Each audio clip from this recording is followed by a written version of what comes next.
La mère de clan du premier cycle lunaire. Celle qui parle avec toutes ses relations est la mère de clan du premier cycle lunaire.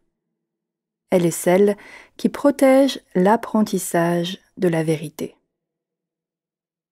Ce cycle de vérité coïncide avec le mois de janvier et il prend son sens à travers la découverte que toutes les formes de vie font partie d'une seule et même famille. Les enseignants de celle qui parle avec toutes ses relations sont les alliés de la nature. Les quatre vents du changement, le peuple des nuages, les êtres du tonnerre, les animaux de la création, le peuple des arbres, celui des plantes, le petit peuple les elfes et les dévas, le peuple des pierres, les chefs de clan de l'air, de la terre, de l'eau et du feu, ainsi que toutes les autres formes de vie. Tous ces êtres à qui nous sommes apparentés dans notre famille planétaire sont également nos enseignants. Grâce à celle qui parle avec toutes ses relations, qui est la mère de la nature, nous apprenons que nous faisons tous partie de la même famille planétaire. Le peuple des arbres, les animaux qui nous enseignent, le peuple des pierres, des nuages, et toutes les autres formes de vie sont nos sœurs et nos frères. Nos oncles et nos tantes, ce sont les quatre chefs de clan de l'air, de la terre, de l'eau et du feu. Notre mère est la terre, notre père est le ciel, et nos grands-parents sont grand-mère lune et grand-père soleil. Pour apprendre la vérité, nous devons nous ouvrir nous-mêmes au vaste monde à l'intérieur des mondes qui constituent la création telle que le grand mystère l'a créée.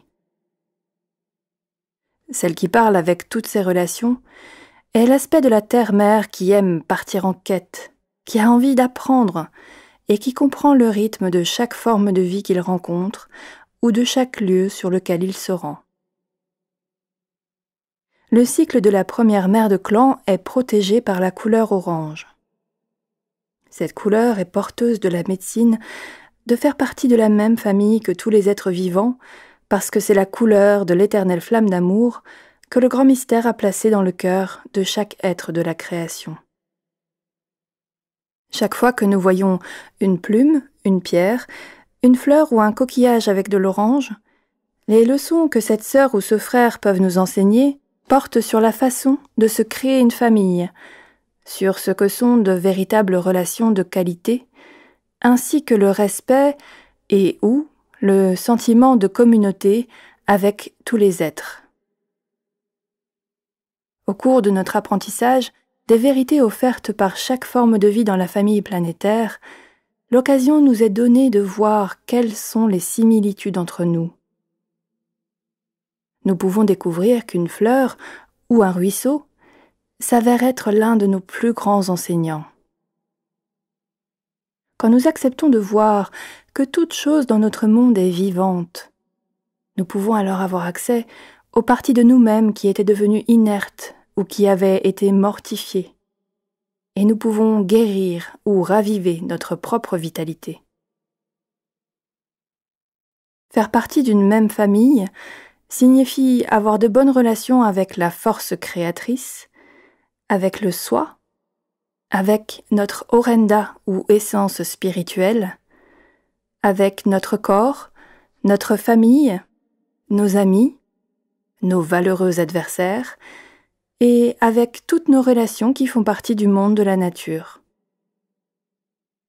Ces relations peuvent devenir aimantes et bénéfiques en nous offrant des occasions d'échanger des idées et d'apprendre le partage dans l'unité pour grandir dans la vérité.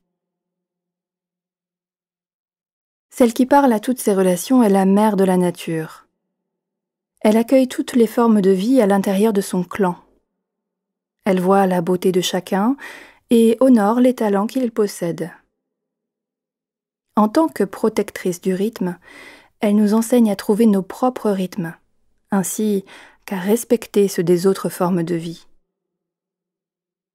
En apprenant la vérité, nous découvrons que chaque forme de vie possède un espace sacré, ainsi qu'un rythme qui lui est propre. Pour entrer dans ces espaces sacrés, il nous faut apprendre le rythme de la forme de vie en question. Si nous apprenons à connaître ce rythme et demandons l'autorisation, alors, avec respect, nous pouvons entrer dans le monde de cette sœur ou de ce frère sans déranger l'ordre naturel. Celle qui parle à toutes ces relations nous enseigne les rythmes et la façon dont les créatures sauvages acceptent d'entrer en relation avec certains humains sans avoir peur, alors qu'elles fuient les autres. L'acceptation ou la non-acceptation de leur part résulte de l'intention de l'humain, de son attention au respect des rythmes et de l'espace sacré de l'animal rencontré, et ou de sa disposition à apprendre la vérité enseignée par cette forme de vie. Gardienne du temps et des saisons, celle qui parle à toutes ces relations veille aux besoins de la terre. Cette mère de clan comprend comment avoir recours aux chefs de clan de l'air, de la terre, de l'eau et du feu, pour produire l'équilibre climatique nécessaire à la survie de la planète. Elle enseigne aux êtres humains que dérégler les forces naturelles ou les éléments porte à conséquence, car chaque action contient sa réaction. Même s'il n'est pas immédiatement visible, le résultat va sûrement affecter le subtil équilibre écologique de la terre-mère. Si, dans sa médecine, un homme demande à pouvoir faire tomber la pluie, il devra s'aviser de la quantité d'eau que le sol pourra absorber et des effets des ruissellements sur les formes de vie qui vivent là. Celle qui parle à toutes ces relations est la protectrice de ces mystères, et elle incite constamment à la prudence, de façon à ce que les rythmes, intrinsèques à chaque vie, puissent être préservés.